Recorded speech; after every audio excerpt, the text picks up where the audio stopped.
let me put a little enthusiasm into this here. You guys are now sitting in the oldest seats in all of baseball. These are also some of the last wooden seats in all of baseball. And as I'm sure most of you have figured out by now, they also happen to be the smallest seats in the entire world. So very, very special section right here. The reason I wanted you guys to just squish in as tightly as you possibly could, because this is the true Fenway experience. We've sold out every single home game since May 2003. So these seats are always completely 100% full every single game, and everyone who comes here for a game, when they sit in these seats, they're always shoulder to shoulder with somebody, whether it's the person they came with or just a complete stranger.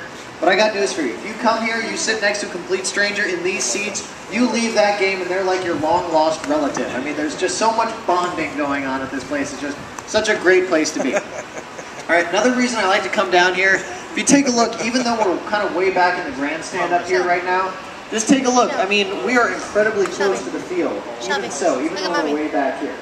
So Fenway Park actually has the smallest foul territory of any other ballpark in the major leagues.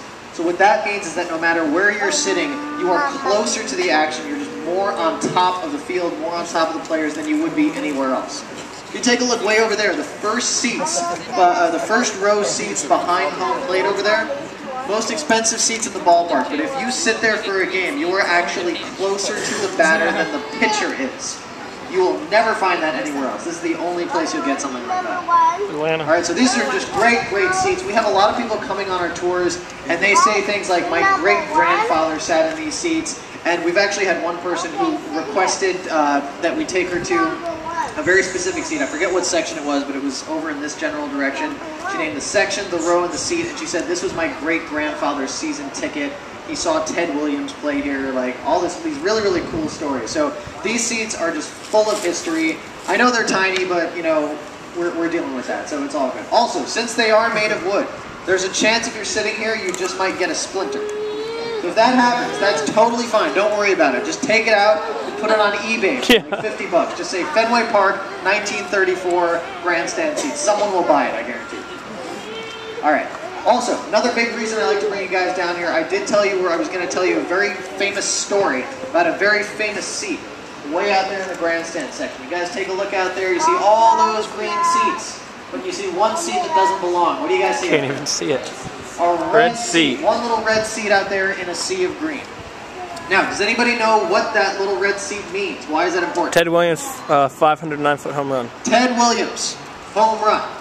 The reason that seat is important, it marks the landing spot of the longest home run ever hit inside of this ballpark. 502 feet from home plate.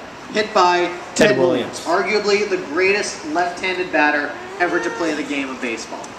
All right, so let me tell you a little story about how this happened. By the way, I do have to say it's the longest inside the park home run. Can't really say the longest home run because if it goes outside the park, if it goes over the green monster and it lands, I don't know, in a guy's windshield, there's really no way for us to accurately measure exactly where it landed, exactly how far it is from home plate.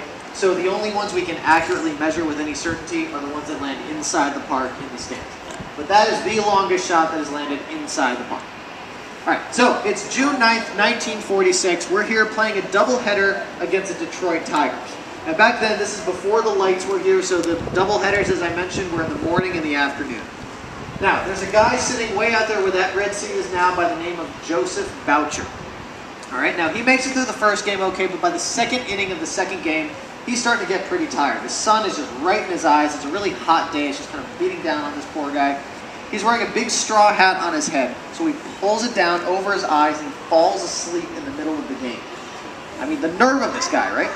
So he's sitting out there. Ted Williams gets up to bat. You guys have all heard of Ted Williams, right? Oh, yeah. Okay, good. So, as I said, arguably the best left-handed batter ever to play the game of baseball. What a lot of people don't know about Ted Williams, and this is 100% true, he had the best eyesight of any human being ever in the history of everything.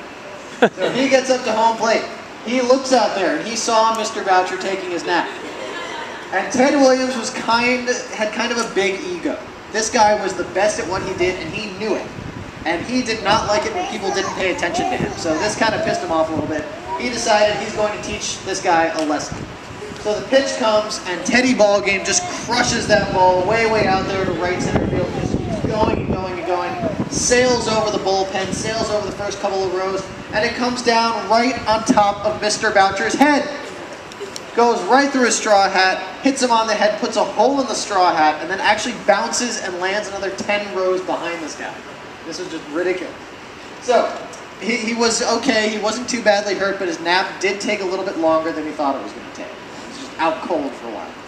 So he wakes up, he's got a reporter from the Boston Globe on one side of him and a paramedic on the other side of him. Paramedic checks him out just to make sure he's okay. He's fine, no concussion, just a little bump on the head. This guy's good to go. He's done. He'll make it. The newspaper reporter takes over and he says, "Hey man, what's your name? Where are you from? What's your story? You know, what were you doing sleeping during a Ted Williams at-bat?" So he says, "My name is Joseph Boucher. I'm here traveling on business. I'm actually supposed to be at a business meeting right now, but I think I thought I would just kind of skip out and come to a ball game. I'm a big baseball fan. My very first time in Boston, very first time at Fenway.